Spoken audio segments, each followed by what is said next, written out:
உட்கார்ந்திருந்த வெங்கடராமன் எழுந்தான். அவன் மனம் பேசத் தொடங்கியது. மொட்டையடித்து கொண்டாயிற்று. இனி இந்த கட்டைக்கு காசு பணம் எதற்கு? குளத்தில் போட்டு விடுவோம்.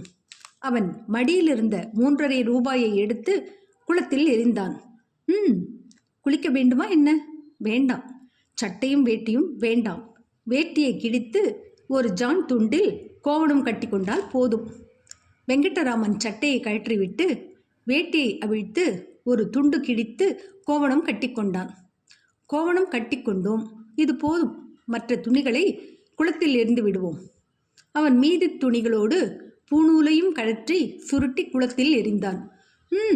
தவ வாழ்க்கைக்கு தேவையான எல்லாம் முடிந்தது என்று துறவு பூண்ட வெங்கடராமன் சொல்லிக்கொண்ட போது எதிர்பாராமல் திடீரென்று மழை பெய்தது.